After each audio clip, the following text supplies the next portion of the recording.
नमस्कार, मी सुनंदा नाईक आणि पाहूयात आजच्या काही ठळक घडामोडी। शेतकरी, दिव्यांग कामगार आणि विधवा महिलांच्या न्याय हक्कासाठी प्रहार जनशक्ती पक्षाने कोल्हापूरच्या दसरा चौकात चक्काजाम आंदोलन केलं। जिल्हाध्यक्ष समाधान हेगडकर यांच्या नेतृत्वाखाली झालेल्या आंदोलनात विविध मागण्यांसाठी घोषणाबाजी करत शासनाच्या निष्क्रियतेचा तीव्र निषेध करण्यात आलाय। आंदोलन आणखी तीव्र होईल असा इशाराही यावेळी देण्यात आलाय। हातकर्णी गावात सांडपाणी व पाणीपुरवठा समस्येवर तोडगा काढण्यासाठी आमदार डॉक्टर राहुल आवाडे यांच्या हस्ते 30 लाखांच्या कामाचं उद्घाटन करण्यात आलं। या कामामुळे नागरिकांच्या आरोग्य समस्या कमी होणार असून स्थानिकांनी बायपास रस्त्याच्या मागणीचाही पुनरुच्चार केला। करवीर तालुक्यातील कुरुकली येथे भरधाव कारने एसटी बस स्थानकावर थांबलेल्या विद्यार्थिनींच्या घोळक्यात घुसून अपघात घडला। 18 वर्षीय प्रज्ञा कांबळे हिचा जागीच मृत्यू झाला असून तिघी गंभीर जखमी आहेत। अल्पवयीन चालक नागरिकांनी पकडून पोलिसांच्या ताब्यात दिलाय।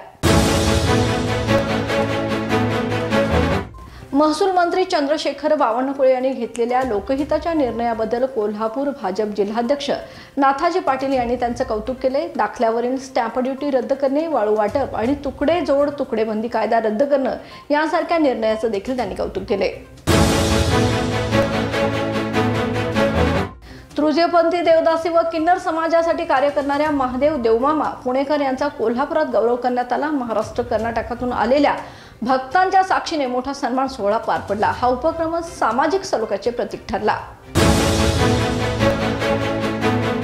बाळासाहेब ठाकरे गटाने महापालिकेतील विकास कामामधील अनियमिततेवर तीव्र आक्षेप घेत आयुक्त के मंजुलक्ष्मी यांना निवेदन दिले। निकृष्ट दर्जाचे रस्ते, ॲडव्हान्स कामे, ड्रेनेज, भ्रष्टाचार यासह सर्व प्रकरणांची थर्ड पार्टी ऑडिटची मागणी देखील यावेळी करण्यात आली आहे। कोल्हापूरच्या मध्यवर्ती बस स्थानकात चोरीस केलेले सोन्याचे दागिने शाहूपुरी पोलिसांनी 24 तासात हस्तगत केलेत। शुभांगी आणि मंजुळा पवार या 2 महिलांना अटक करण्यात आली असून पोलीस दलाचे शहरभर कौतुक होतंय।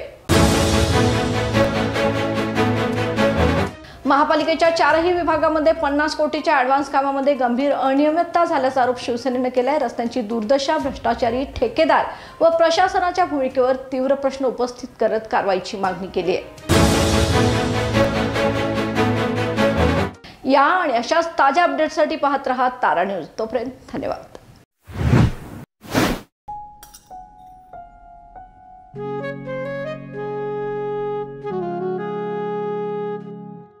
बाबा, आज येताना बासुंदी घेऊन या ना।